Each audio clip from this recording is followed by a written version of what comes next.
오늘 주시는 하나님 말씀은 요한복음 4장 34절로 35절입니다. 예수께서 이르시되 나의 양식은 나를 보내신 이의 뜻을 행하며 그의 일을 온전히 이루는 이것이니라. 너희는 넉 달이 지나야 추수할 때가 이르겠다 하지 아니하느냐. 그러나 나는 너희에게 이르노니 너희 눈을 들어 밭을 보라. 희어져 추수하게 되었도다. 아멘. 신앙에 있어서 첫 출발은 하나님이 어떠한 분이신지 아는 것입니다. 하나님을 안다고 하는 것은 하나님의 마음을 아는 거예요. 아니, 어떻게 눈에 보이지 않는 하나님 마음을 알 수 있습니까? 알 수 있어요.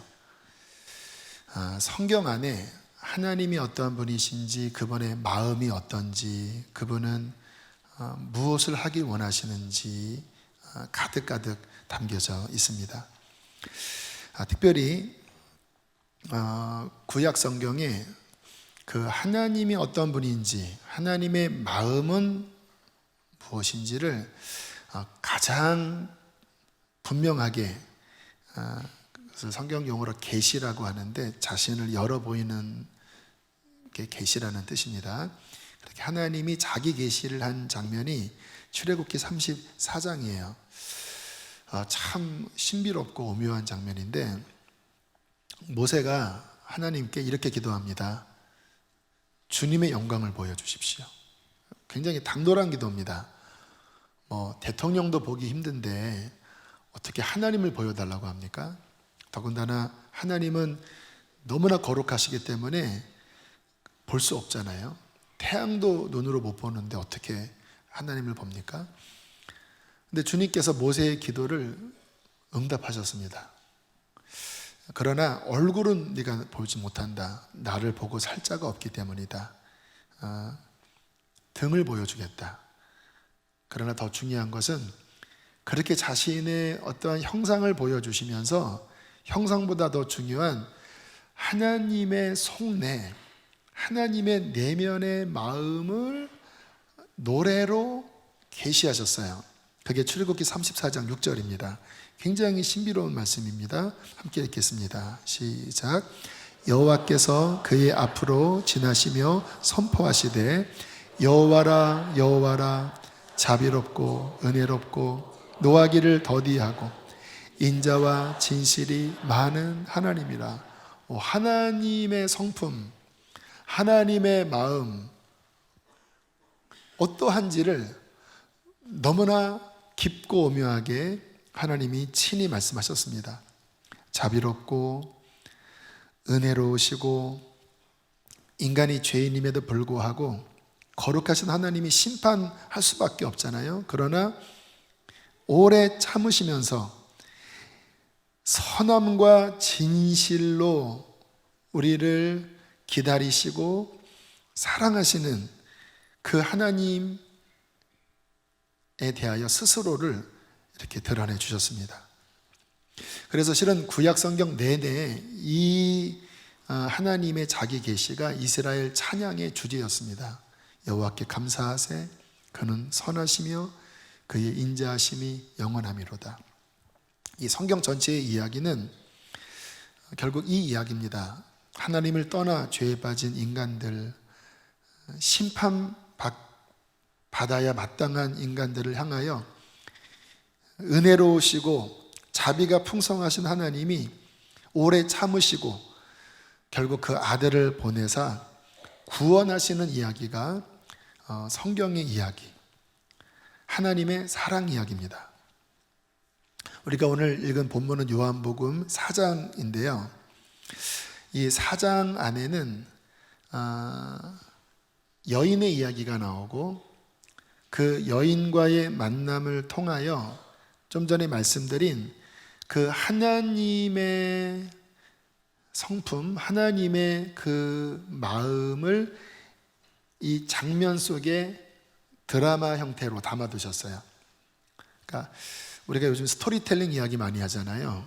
이야기 속에서 중요한 메시지가 있는데 하나님이 이 여인과의 만남의 이 사건을 통하여 그 하나님 안에 있는 깊은 속마음, 그리고 인간에 있는 깊은 내면의 어떤 어둠, 그래서 이 장면을 통해서 주님께서 말씀을 하셨는데, 우리가 오늘 이 4장 좀 전체를 함께 살펴보려고 합니다.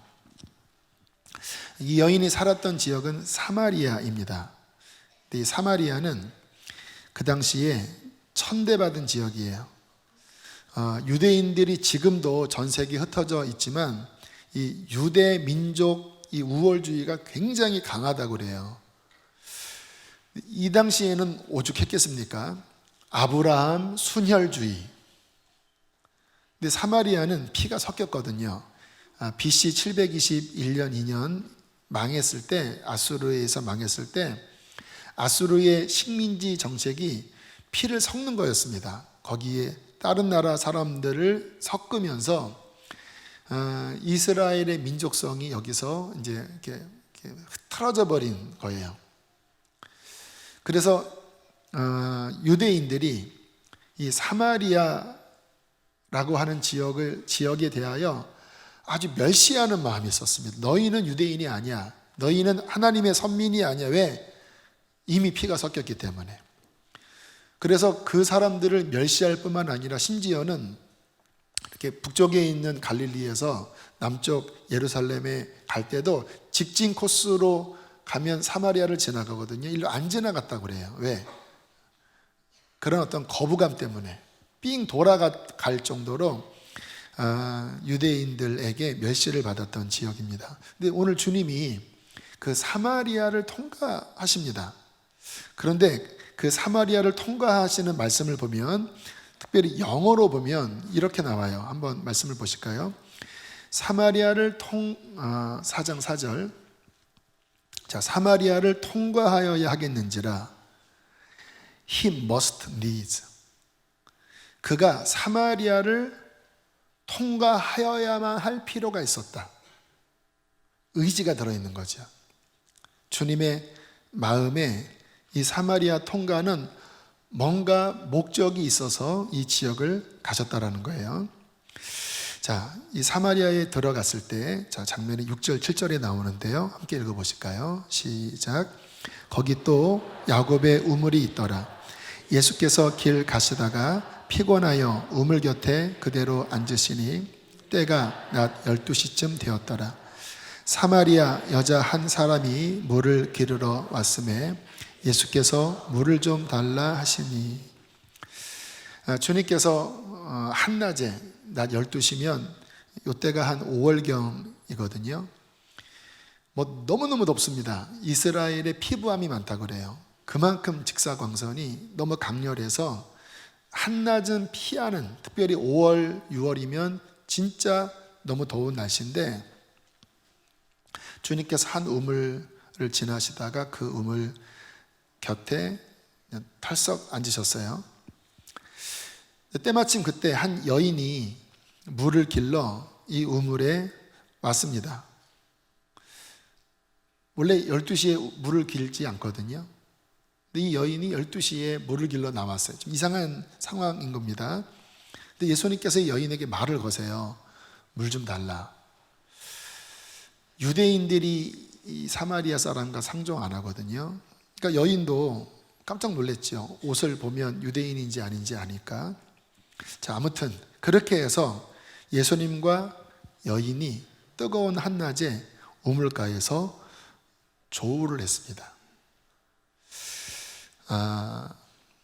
주님께서 이 여인에게 찾아가신 건데, 저는 참 신앙생활 하면서 감격스러운 것 중에 하나가, 구원이라고 하는 게 우리가 하나님을 향하여 찾는 것보다 더 먼저는 그분께서 우리의 삶에 먼저 찾아오신 거예요. 저의 인생을 돌아봐도 만약에 하나님이 나의 인생의 그 밑바닥, 그곳에 찾아오시지 않았다면 내가 과연 이 자리에 있었을까? 그분께서 나의 인생에 찾아오셨듯이, 이 여인의 인생에 찾아오셨듯이 주님이 지금 이곳에 여러분 앞에 서 계십니다. 이 가운데는 주님을 만난 분도 계시지만 아직 못 만난 분도 많이 계실 거예요. 어쩌면 요즘 하도 교회에서 이른 양 찾기를 하기 때문에 그렇게 해서 옆자리에 앉아 계신 분도 계실 거예요. 기억하십시오. 주님께서 여러분에게 찾아오고 계시는 거예요. 이게 성경의 말씀입니다. 자, 이제 주님께서 일부러 이 여인을 만나셨는데, 자, 이 여인은 어떠한 여인일까? 이 여인은 우리를 대변하는 듯한 여인입니다. 이 여인을 한마디로 표현하라고 하면 목마른 여인이에요. 인생의 만족을 추구하기 위하여 특별히 이 여인은 관계 중독 비슷한 게 있었던 것 같아요. 마음 깊은 곳에 허망하고 괴로운 마음이 있을 때마다 사람에 대한 기대, 사람마다 이렇게 의존하는 양태가 다 달라요. 근데 이 여인은 사람에 대한 목마름이 있었어요. 남자였습니다.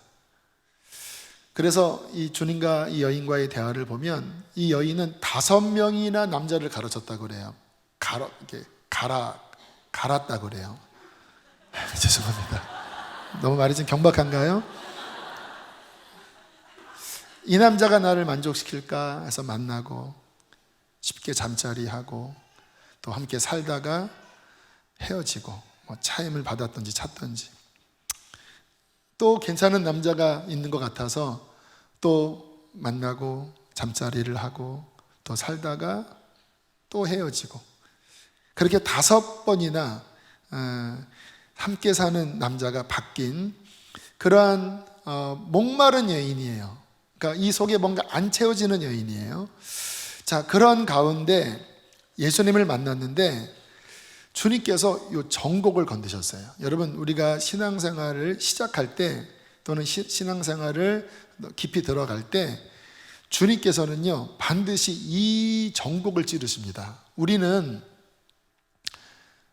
실은 깊은 내면 안에 있는 그 나의 진짜 마음은 감춘 채 포장을 잘해요. 내 마음은 슬퍼요. 내 마음은 소망이 없어요. 그런데 나는 안 그래 라고 스스로 막 이렇게 합리화를 하는데 그 합리화를 하는 그 자기 포장이 여러 가지 형태로 나타내요. 뭐 돈을 모으고 또는 뭐 어떤 뭐 물건을 모으는 그런 쇼핑 중독 같은 거 있잖아요. 나는 이런 거 가지고 괜찮아. 나는 이 사람과 함께 사니까 괜찮아. 나는 이러한 대학을 나오니까 괜찮아. 그렇게 해서 진짜 깊은 내면 안에 있는 나의 그 본연의 그 깊은 문제를 감춥니다. 근데 주님 만나면 주님은 꼭 그걸 건드세요. 그래서 많은 분들이 말씀을 듣다가 또는 교회 처음 나왔다가 이렇게 막 우는 분들이 계셔요. 근데 왜 우는지도 모르게 많이들 우세요. 저는 알아요. 예배를 드릴 때 성령님이 함께 하셔서 그 깊은 내면에 울고 있는 그게 건드려지는 거예요. 근데 하도 포장을 했기 때문에 이제 진짜 내가 슬픈지도 안 슬픈지도 몰라요. 그런데 그분께서 딱 건드시면요 갑자기 그게 터져 나오는 거예요. 난 너무 슬퍼요. 난 너무 힘들어요. 근데 하도 그게 밑바닥에 있으니까 또 포장을 많이 했기 때문에 왠지 모르게 나는 괜찮은 것 같은데 안 괜찮은 거거든요. 자, 주님이 그거를 건드세요. 자, 이 여인에게 이렇게 질문합니다. 4장 16절 17절 함께 읽겠습니다. 시작. 이르시되 가서 내 남편을 불러오라. 여자가 대답하여 이르되 나는 남편이 없나이다.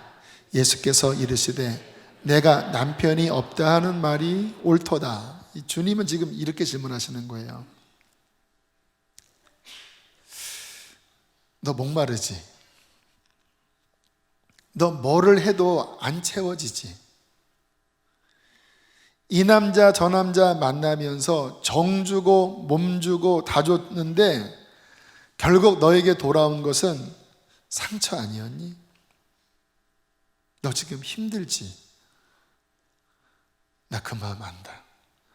이 이야기를 하신 거예요. 한마디 속에 남편을 데려오라. 이게 뭐 막 검사같이 이렇게 하신 게 아니라 그 여인의 솔직한 마음을 건드신 거예요. 또 이 여인이 솔직하게 이야기했습니다. 나 남자 없습니다. 남편 없습니다. 지금 살고 있는 사람이 있거든요. 그러나 얘도 아닌 거예요. 그러니까 나는 지긋지긋합니다. 이런 대답을 한 거예요. 여러분, 이게 실은 모든 인간들의 마음이에요. 목마름, 뭐를 해도 채워지지 않는, 그래도 기대가 있다면, 그래 내가 이 사람 만나면 괜찮겠지 하면 그래도 희망이 있잖아요. 그런데 이거 했는데 역시 아니야? 그럼 이건가? 했는데 아니야? 그렇게 몇 번 하고 난 다음에 결국 그 어디에서도 채워지지 않는다고 하는 결론에 도달하면 절망합니다. 나중에는 이제 아주 망가뜨려요. 그냥 막 마약하고 망가져요. 초대 문화부 장관이었던 이어령 교수님, 저 연배 있으신 분들은 누군지 아실 거예요. 이분이 2013년, 2014년에 우물을 파는 사람이라고 하는 제목의 책을 쓰셨다고 하는데 거기에 이런 글을 쓰셨습니다. 명예를 달라면서 글을 썼더니 명예가 생겼습니다. 돈 벌려고 애를 쓰니까 돈이 생겼습니다. 능력자입니다. 본인이 원하는 거는 우물을 파면 다 나온 거예요. 명예, 돈. 병 때문에 병원에 다니니까 나아졌습니다. 문제가 생겼어도 뭐 병원 갔더니 그것도 또 괜찮아진 거예요. 그런데 어느 날 너무도 내 마음이 외로워서 극장에 가서 영화를 봐도 내가 좋아하는 글을 봐도 마음이 채워지지 않고 이 세상에 나 혼자구나라고 느꼈습니다. 이렇게 절대 고독을 느낄 때, 영혼이 가랄 때, 이 세상의 보통 물론은 채울 수 없는 갈증을 느낄 때 어디로 가야 합니까? 평생 우물을 파서 뭔가 마셨는데 나중에는 고독밖에 남지 않았다라는 거예요. 그런 걸로는 이 갈증이 해결되지 않는구나. 어디로 가야 합니까? 정직한 지성인의 고백입니다. 결국 이분이 나중에 주님을 만나고 70 넘으셔서 세례까지 받으셔서 굉장한 많은 사람들의 관심까지 끌었는데요. 결국 이 여인의 모습, 또 이어령 교수의 모습이 우리의 모습이에요. 여러분, 그동안 달려오셨죠? 아마 3, 40년을 돈을 벌려고 그렇게 막 우물을 파신 분들이 계실 거예요.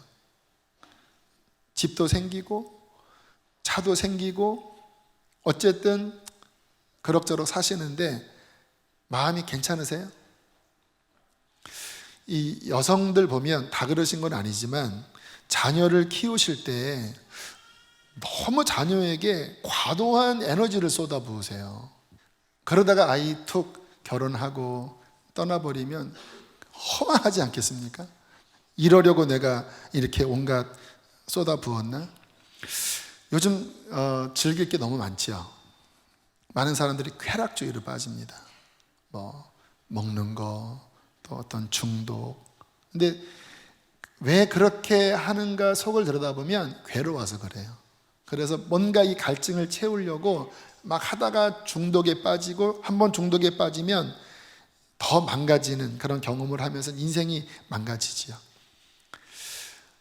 이것저것 찾아 헤맸지만 그 어떤 것으로도 채워지지 않는 이 허무함, 이 괴로움, 어떻게 해야 되죠? 주님께서는 이 마음을 건드신 거예요. 자, 이 채워지지 않은 마음이 건드려졌을 때 여인이 뜻밖의 말을 합니다. 요한복음 4장 19절 함께 읽겠습니다. 시작. 여자가 이르되 주여 내가 보니,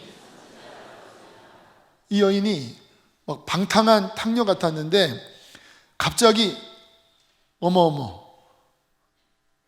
어떻게 내 마음 알았어요? 당신 하나님이 보낸 분 맞지요? 선지자지요? 당신 보통 분 아니에요. 그렇게 영적인 관심을 가졌어요. 그러면서 더 신통한 이야기를 해요. 20절 함께 읽겠습니다. 시작. 우리 조상들은 이 산에서 예배하였는데 당신들의 말은 예배할 곳이 예루살렘에 있다. 예배 이야기를 해요. 뭐 예배를 드릴 것 같지 않아 보이던 이 여인이 갑자기 하는 말이, 우리는 지금 이 사마리아에서는 그리심산 이쪽에서 이제 나름대로 본인 나름대로 하나님 막 믿는다고 이렇게 애를 썼거든요. 근데 안 채워지잖아요. 종교로 안 채워지잖아요. 그러니까 갑자기 당신들은 예루살렘에서 예배하는데 어디가 진짜입니까? 그 말은 무슨 말이냐면 이 말이에요. 당신도 알고 있는 것처럼 나는 무엇을 해도 만족이 안 됩니다. 근데 정말 하나님 계신가요? 당신 선지자 같은데 진짜 하나님 계신 거예요? 하나님은 내 마음을 채울 수 있어요? 나 지금 여기서 안 됐어요. 예루살렘에 뭐가 있다고 하는데 나 모르겠어요. 근데 당신 신통한 분인 것 같은데 나 정말 궁금한 게 있어요. 하나님 진짜 계신 거예요? 어디 가면 만날 수 있어요? 하나님은 내 마음을 채울 수 있는 건가요? 삶의 깊은 허무함 가운데 그 마음 밑바닥 깊은 데로부터 하나님을 향하여 목마름이 모락모락 피어오르고 있는 모습입니다. 여러분, 이것이 결국은 인간이에요. 인간은 결국 힘들면 하나님께 나가요. 여러분, 연어 아시죠? 연어는 민물에서 태어나 바다에 가서 몇 년을 살다가 죽을 때면 다시 태어났던 민물로 와서 산란을 하고 죽는 그러한 동물입니다. 근데 그 연어는요, 이 물의 지문 냄새를 맡는데요. 그러니까 각 개천마다 그 지류마다 물의 지문이 다 다르대요. 연어가 고향으로 갈 때, 여러분 생각해 보세요. 뭐 이정표도 없는데 태평양 막 돌아다니다가 어떻게 다시 글로 갑니까? 그 물 냄새를 맡는 거래요. 10만 분의 1이 되는 그 지물을 맡아가면서 태어난 그곳을 향하여 가는데 필사적으로 가요. 그 장면을 보면요, 어느 경우는 이게 이제 그 연어가 그 바다에서 지내는 가운데 여기 공사가 일어나서 이게 이제 막혀버린 거예요. 근데 그 연어가 그 막힌 그 밑까지 와서 몇 미터가 되는 그 관 위를 향하여 튀어 올랐어요.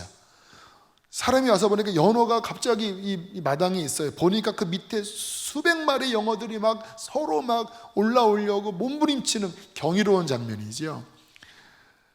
온몸이 너덜너덜 만신창이가 되어서라도 그곳까지 가려고 몸부림치고 그곳에 가서 결국 알을 까고 그리고는 죽어요. 참 경이로운데 실은 모든 사람들의 마음 깊은 심연 안에 이게 있는 거예요. 하나님 계신가요? 제가 그 산원목자교회에서 부목사 할 때 화요전도 하러 태평동 쪽에 교보문고 앞에 나갔습니다. 전에도 한번 이야기했는데 이제 제가 그 교보문고 길 건너에서 이제 전도지를 이렇게 주고 있었는데 보니까 교보문고 앞에서 교회 집사님 한 분이 스님에게 전도를 하고 계시더라고요. 그래서 보면서 막 이렇게 스님에게 막 이야기를 하더니 좀 지나니까 스님이 이렇게 기도를 받으시더라고요. 여자 집사님한테. 너무 재밌잖아요. 그래서 와, 참 저분 진짜 대단하시다. 용기나 기도를 많이 하시는 분인 것 같아요. 여자 집사님인데 그리고 이제 스님이 이렇게 총총총총 가셨어요. 제가 가서 여쭤봤으면 어떻게 되신 거예요? 그랬더니 아니 스님이 지나가길래 스님 예수님 믿어야 천국 갑니다. 예수님 믿으셔야죠. 전도를 했대요. 왜? 진리니까. 근데 스님이 그거를 받으시면서 그렇잖아도 요즘 제가 잠이 안 옵니다. 그냥 잠이 안 오는 게 아니라 악몽이 막 시달렸대. 막 귀신이 막 나타나서 너무 본인을 성가시게 하면서 이제 거의 막 이제 정신줄을 놓을 정도까지 아마 가셨나 봐요. 그 스님 혹시 교회 다닌 적 있냐고 했더니 네, 실은 제가 예전에 교회를 열심히 다녔는데 인생 실패하고 다 접고 이제 절에 와서 이렇게 중이 되었습니다. 아니, 하나님의 아들이 하나님께 예배해야지. 지금 그게 뭡니까? 다시 이번 주에 교회 나오세요. 네. 스님 기도할게요. 했더니 예, 기도를 해 주십시오. 그리고 이제 스님이 이렇게 기도를 받고 이제 총총총총 가신 바로 그 장면이었던 거예요. 아, 이게 종교도 필요 없구나. 정말 힘들면, 한계에 부딪히면 그 깊은 내면 안에서는 연어가 고향을 향하여 몸부림치는 것처럼 하나님 계신가요? 진짜 하나님, 당신이 계시다면 좀 날 좀 알아주세요. 나 죽겠습니다. 이 여인처럼 그렇게 그런 마음이 일어나는 거예요. 자, 이제 이 여인과 대화 좀 더 보시면요. 25절 함께 읽겠습니다. 시작. 메시아 곧 그리스도라 하는 이가 오실 줄을 내가 아노니 그가 오시면 모든 것을, 그러니까 이 여인에게 이 희망이 있었던 거예요. 그 당시 아무리 사마리아지만 메시아를 기다리는 이 대망이 있었거든요. 그러니까 힘들 때마다 분명히 우리 선조가 예언하기를 구원자가 오신다고 했는데, 그가 오시면 하나님은 어떤 분인지, 내가 왜 이렇게 힘든지, 어떻게 해야 내 마음이 해결될 수 있는지 메시아가 오면 가르쳐 주신다고 하셨는데, 당신 보니까 신통한 분 같다고. 메시아가 어디 계시냐고. 그렇게 정말 깊은 곳에 있는 어떤 하나님을 향한 목마름을 이야기했습니다. 그때 예수님께서 여인에게 이렇게 대답을 하십니다. 26절 시작. 내게 말하는 내가 그라. 이 여인이 진짜 로또 맞은 거죠. 갑자기 주님께서 눈을 동그랗게 하시고 보시면서 얘야, 나야, 내가 그야. 이해? 나란다. 너 목마르지? 너 힘들지? 그 무엇으로도 안 채워졌지? 나야. 내가 하나님이 보낸 그 구원자고, 내가 너의 마음을 채워줄 수 있고, 내가 너 만나려고 하늘에서 이 땅에 내려왔을 뿐만 아니라 사람들이 멸시하고 오기 싫어하는 이곳에 한낮에 너를 보려고 온 거야. 얘 나를 바라보려. 나야. 네가 찾던 그가 바로 나야. 이 여인이 예수님의 이 말씀을 듣고 주님의 눈동자를 바라봤을 때 하나님을 만나버렸어요. 제가 아까 서두에 말씀드렸죠. 신앙은 하나님이 누구신지를 아는 것, 하나님의 마음을 아는 것, 그게 보여질 때 이게 이제 뒤집어지는 거거든요. 불신앙은 뭐냐면 나를 바라보는 겁니다. 아담과 하와가 하나님을 떠난 게 결국은 자신을 바라본 거잖아요. 그리고 환경을 바라보면 낙심하잖아요. 근데 갑자기 앞에서 주님이 나야 라고 하시는데, 그 주님의 눈 속에 그 하나님의 성품인 여호와로라 여호와로라, 은혜로우시며 자비로우시며 노하기를 더디하시고 인자와 진실이 한없는, 너를 향하여 너를 포기할 수 없어 너를 오래 참고 너에게 손을 내미시는 그 하나님의 풍성한 긍휼, 이게 보인 거예요. 그 주님의 성품이 여인의 어두웠던 내면에 햇살처럼 막 비춰지자 이 여인이 아마 소리를 쳤을 거예요. 주님. 얼마나 이 여인이 방황했겠습니까? 얼마나 절망했겠습니까? 인생이 그런 거지. 종교가 다 그런 거지. 근데 바로 눈앞에 오래전에 선지자가 했던 그 신랄 같은 그 메시아가 오면 혹시 길을 찾을 수 있다고 이야기한 그 이야기를 들었는데, 근데 갑자기 눈앞에서 그분이, 하나님이신 그분이 인간의 몸을 입고 오셔서, 모세는 하나님의 얼굴을 못 봤거든요. 근데 이 여인은 본 거예요. 나야, 내가 그런다. 주님의 눈 아래에 있는 그분의 긍휼과 인자와 사랑을 봤을 때 순식간에 이 여인의 마음은 다 채워져 버린 거예요. 그렇거든요. 여러분, 구원이라고 하는 건 관념이 아닙니다. 실제 우리의 그 어두운 영이 빛이신, 사랑이신 그 주님을 만나면 그 무엇으로도 해결되지 않았던 나의 깊은 중심 안에 있는 그 부분이 비로소 해결이 돼요. 그러니까 마음이 바뀌어요. 주님 만난 분들은 한결같아요. 어두웠던 마음, 우울했던 마음이 기쁨의 환희가 터지는 기쁨으로 바뀌고, 공허했던 마음에 그 무엇으로 채워지지 않았던 공허한 마음이 하늘의 충만함으로 채워지는 거예요. 이 여인이 주님을 일순간 만나고 그 마음에 그 무엇으로도 해결할 수 없었던 것이 일순간 해결이 되면서 갑자기 이렇게 행동을 합니다. 28절, 29절 함께 읽겠습니다. 시작. 여자가 물동이를 버려두고 동네로 들어가서 사람들에게 이르되, 내가 행한 모든 일을 내게 말한 사람을 와서 보라. 이는 그리스도가 아니냐. 이 여인이 대인기피증이 있었거든요. 성경의 이 정황을 보면 아까 사람들 보기 싫어서 사람들 없는 시간에 나온 건데 갑자기 유대인 남자가 말 거니까 짜증났었거든요.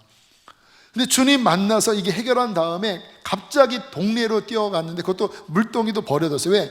이제 나 채워졌으니까. 그리고는 막 이 사람 저 사람 만나면서 여보시오, 여보시오, 여보시오, 나 그리스도를 만났어. 나의 모든 것을 알고 무엇으로도 채울 수 없었던 내 마음이 해결됐어요. 나 보세요. 나 그런 여자였잖아요. 나 지금 바뀌었어요. 빨리 와서 같이 가서 보세요. 그분이 오셨대요. 그렇게 막 어찌할 줄 모르면서 동네방네 주님의 소식을 전하는 여인이 된 것입니다. 저는 이곳에 모든 분들이 한 분도 빠짐없이 이 구원을 얻게 되기를 축복합니다. 간절하게 바랍니다. 아마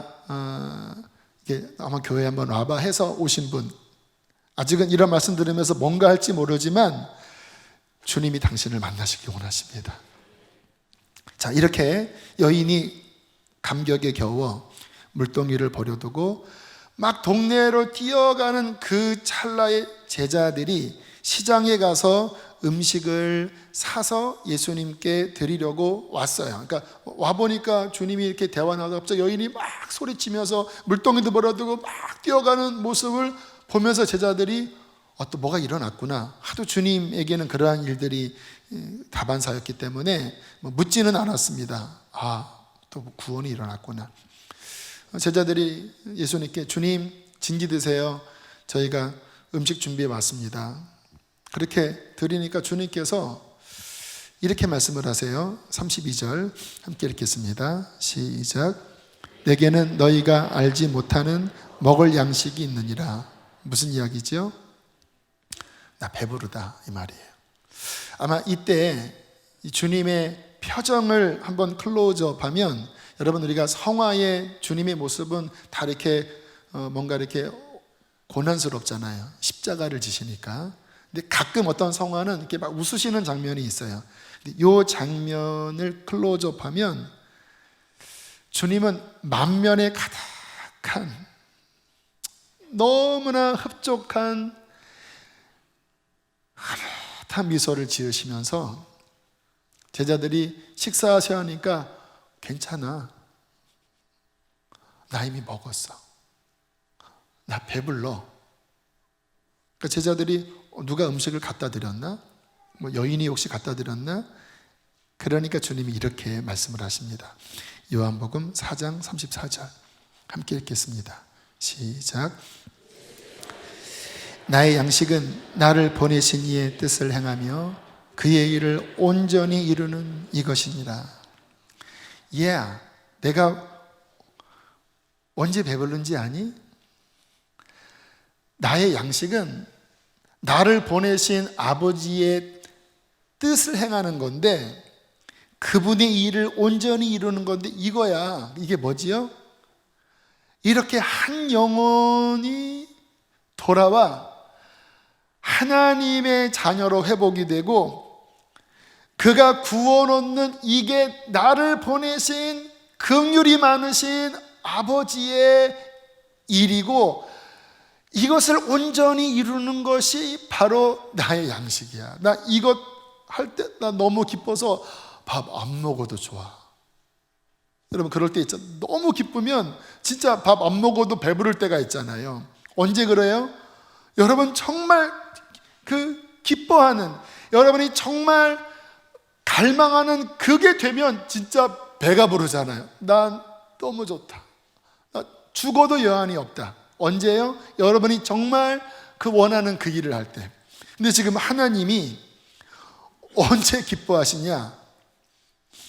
실은 어떻게 생각해 보면 이게 우리로서는 이게 뭐지 할 정도입니다. 여러분, 그 천지 창조하신 그 하나님이 그 많고 많은 인간 가운데, 그것도 이 사회에서 천대받은 이름도 모를 한 여인이 돌아왔다고, 이렇게 배 부르다고, 안 먹어도 나는 흡족하다고 할 정도의 일인가요?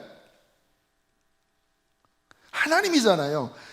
지구상의 인구가 얼마나 많습니까? 더군다나 이 작고 작은 곳, 이름도 모를 이 한 여인이 돌아온 것 가지고 이렇게 배부르다고 이야기하신 하나님,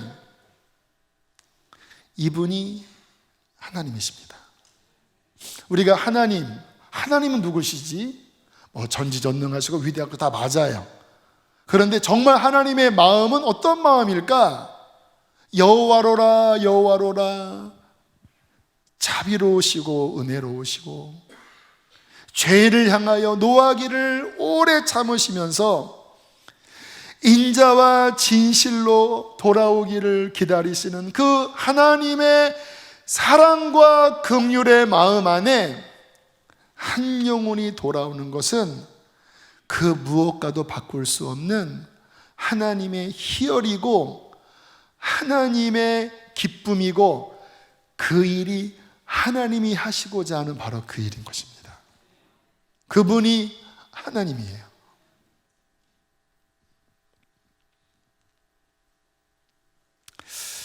우리의 눈을 열어 그 하나님의 속내를 알 수 있게 되기를 축복합니다. 그때 신앙에서 하나님 그분이군요. 어떻게 나 같은 자를. 성경에 이 하나님의 이 마음을 담아놓은 비유가 하나 더 나오는데요. 누가복음 15장 탕자의 비유, 제가 좀 짧게 압축해서 볼게요. 자, 누가복음 15장 11절로부터 보면 13절까지 좀 큰 소리로 읽어보시겠습니다. 시작.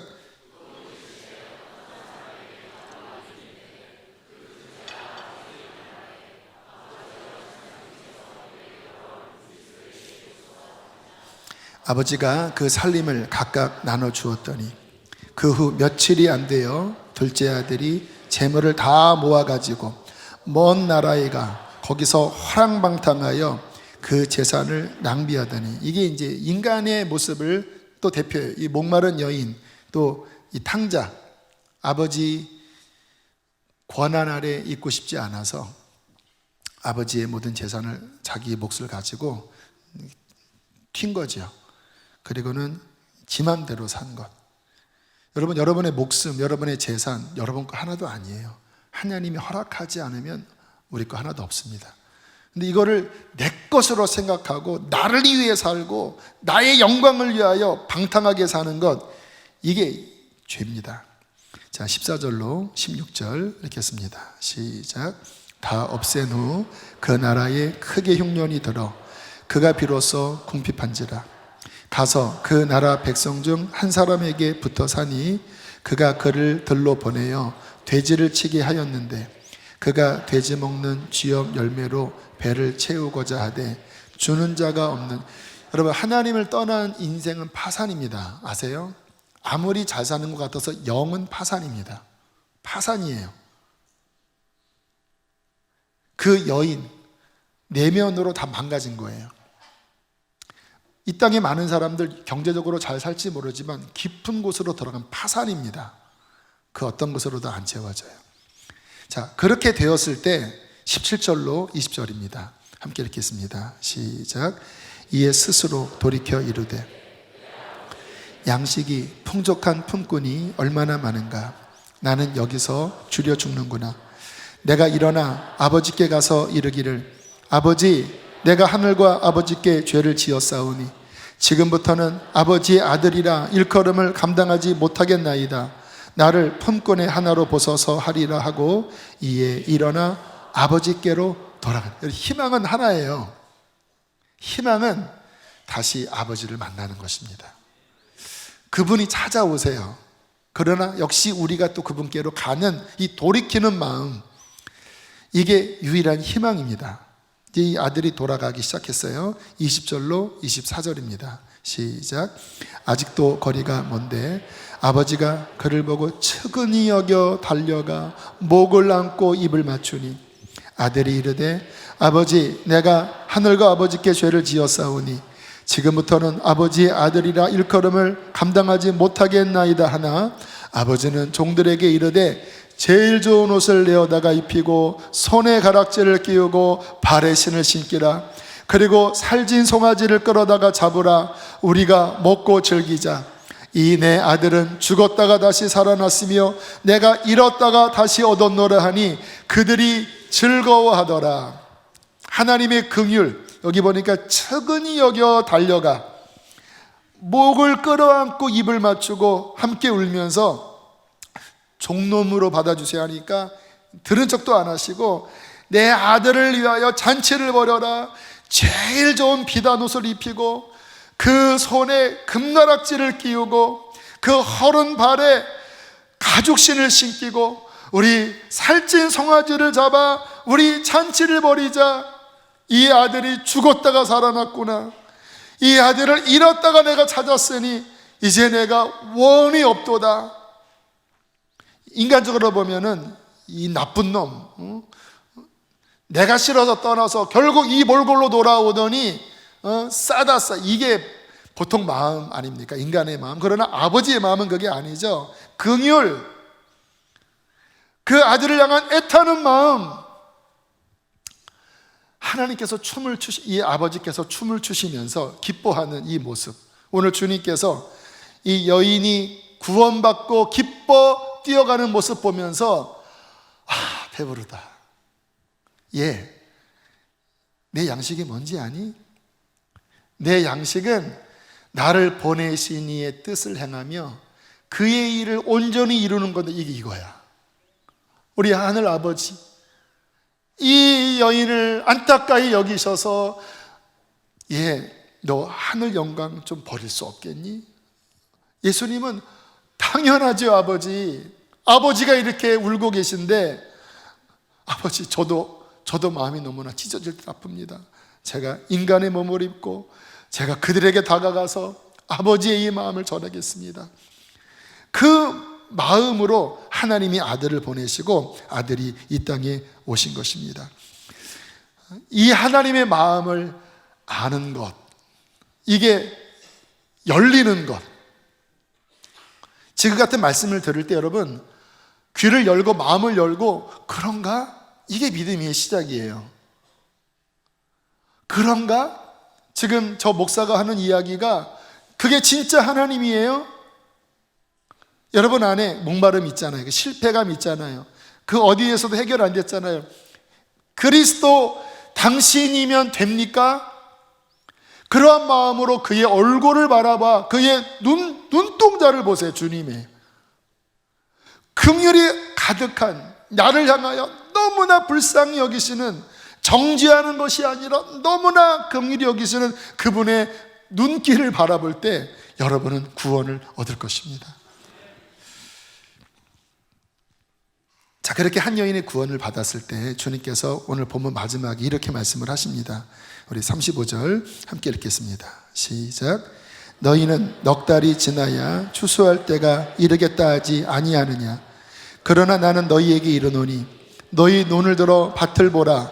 희어져 추수하게 되었도다. 이제 추수감사주일에 실은 오늘 이 말씀을 택했는데요. 이스라엘의 추수감사는 9월, 10월경입니다. 그래서 이때가 5월경인 거예요. 넉 달이 지나야 추수할 때가 이르지 아니하였다느냐? 그러나 아니야, 지금 밭을 보아라. 추수할 곡식들이 기다리고 있다. 성경의 추수는 두 가지입니다. 실제 곡식이기도 하고 또 하나의 영적인 의미는 우리의 구원을 의미해요. 오늘은 실은 그냥 우리가 물질을 주신 것에 대한 감사에 대한 말씀을 전하지 않고 이 영혼에 대한 말씀을 드렸는데, 물론 우리가 하나님 앞에 오늘 예물 드렸잖아요. 감사 잘 드린 거지요. 그러나 또 하나의 감사는 뭐냐면, 추수는 뭐냐면, 그렇게 지금 우리 주변에 하나님이 추수해야 될 익은 곡식이 있는 거예요. 그들은 이렇게 희어져 익은 곡식은요, 가난한 마음을 가진 자들이에요.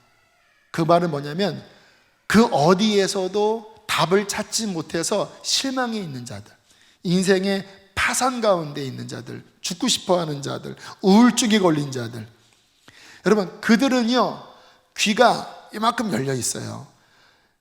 그리스도 구원자가 있다라고 하는 그 복음이 들려지면 이 여인처럼 이게 마치 이렇게 댐에 요만큼 틈이 나면 그곳으로 물이 막 오다가 무너지듯이 이게 들립니다. 그 전까지는 콧방귀도 안 꼈죠. 무슨 나는 잘 살아 했지만 그 인생의 망가짐 속에 메시아, 그리스도, 하나님, 사랑, 아버지, 이게 들리면 영혼 깊은 데서부터 반응을 보이는 사람들이 있는 거예요. 그 영혼들이 하나님께로 돌아와 추수되는 것, 이것이 또 하나의 진정한 추수감사인 것입니다.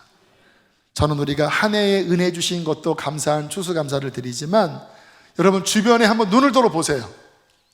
겉으로는 쌩하고 안 그럴지 모르지만 깊은 곳에 그 마음이 있는 그 영혼을 찾으셔서 그 영혼의 손을 붙잡고 주님 앞으로 데려와 메시아이신 구원자를 만나게 할 때 하나님은 그것을 가장 기뻐하실 줄로 믿습니다.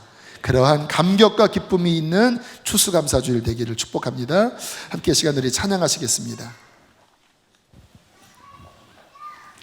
예수 사랑하심은 거룩하신 말일세. 함께 이 찬양 부르시고 기도하시겠습니다.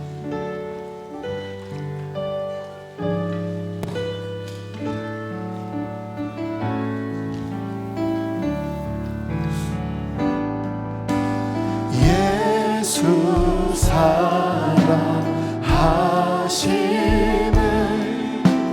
거룩하신 말일세.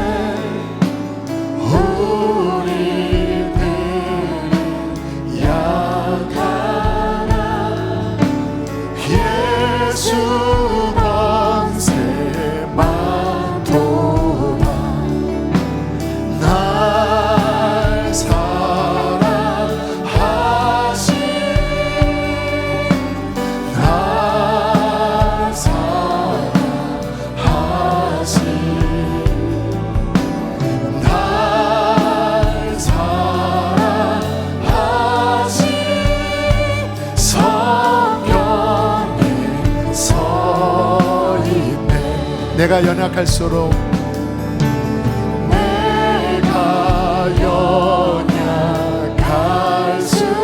더욱 귀히 여기사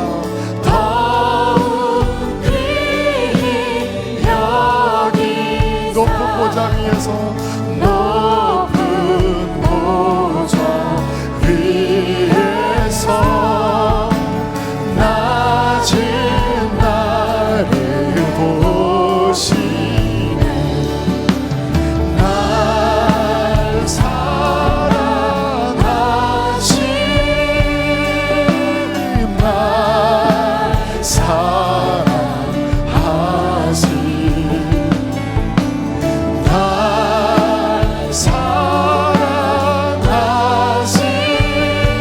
성령.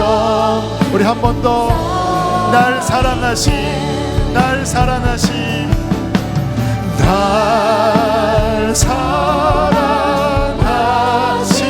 사랑하신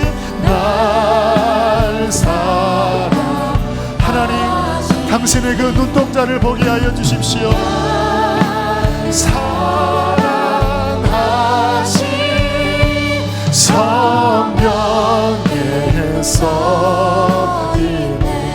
이 시간 기도할 때 아직 주님 나 못 만났습니다, 내 마음은 해결이 안 됐습니다 하는 분들, 오늘 이 말씀을 기억하시고 주님의 얼굴을 바라보세요. 주님의 눈동자를 바라보세요.